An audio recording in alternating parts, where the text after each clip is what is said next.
की उपशाखा प्रमुखांची एक बैठक घ्यावी। आता बैठक घेता घेता हा छोटेखानी आपली सभाच झाली।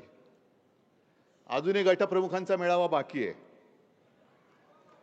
गटप्रमुखांचाही मेळावा घेणार आहे, पण त्याला अजून काही थोडे दिवस जाऊ द्यावे लागतील। तोपर्यंत मी खास करून तुमच्यावरती जबाबदारी टाकणार आहे, कारण विभाग प्रमुख म्हटल्यानंतर साधारणतः त्याच्याकडे 3 विधानसभा मतदारसंघ येतात। एक उपविभाग प्रमुख म्हटल्यानंतर त्याच्याकडे साधारणतः 3 शाखा येतात। एक शाखा प्रमुख म्हटल्यानंतर त्याच्याकडे एक महापालिका वॉर्ड येतो आणि उपशाखा प्रमुखाकडे मात्र 2 ते 3 मतदार याद्या येतात।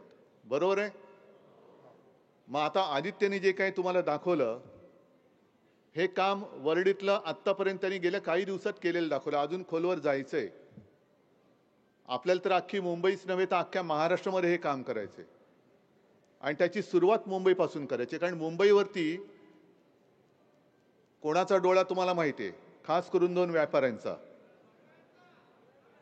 नाही ते तुमच्या मनातलं मला माहिती आहे, पण ते मी माईकवर नाही बोलू शकत। आजच एक जण येऊन गेला, आज काय योगायोग आहे मला कल्पना नाही। सामनामध्ये 2 बातम्या पाहिल्या। पहिल्या पानावरती बातमी भाजप कार्यालयाचं भूमिपूजन आणि त्याच्यात ती जागा कशी काय त्यांनी पटपट सगळं करून घेतलं ती आहे, आणि आतमध्ये एक बातमी आहे जिजामाता उद्यानात लवकरच ॲनाकोंडा येणार।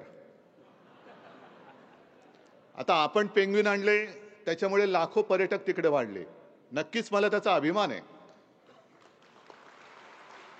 आणि पेंग्विन आणल्यानंतर काही पेंग्विनच्या बुद्धीची आणि उंचीची माणसं आपल्याला टीका करते ते सोडून द्या, पण ॲनाकोंडा म्हणजे सगळं गिळणारा साप, आणि तो आज येऊन गेला इकडे भूमिपूजन करून गेला। त्यानं मुंबई गिळायची। बरं गिळणार ती गिळणार, तुला कशी गिळून देतो बघतो। नाही तुझं पोट फाडून बाहेर आलं तर नावाचं नाही।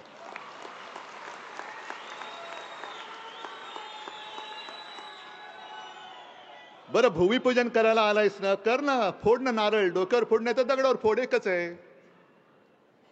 पण ते करताना सुद्धा घराण्याशावरती टीका, म्हणजे ह्याचं कार्ट तिकडे क्रिकेट कंट्रोल बोर्डाचा अध्यक्ष झाले ते त्याच्या क्रेडिटने झाले,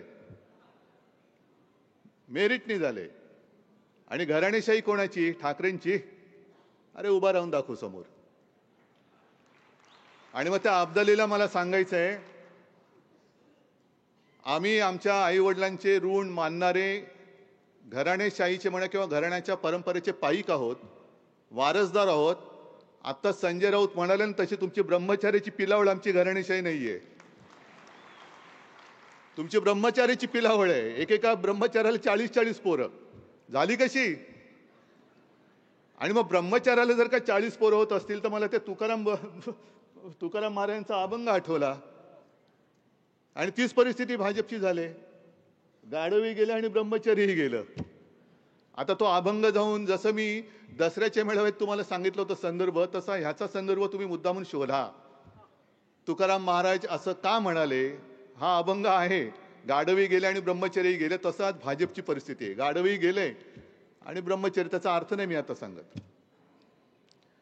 आजचा विषय हा एवढ्यासाठी फार महत्त्वाचा आहे की आजपर्यंत आपण असं म्हणत होतो, आणि तशी लोकशाहीच आहे।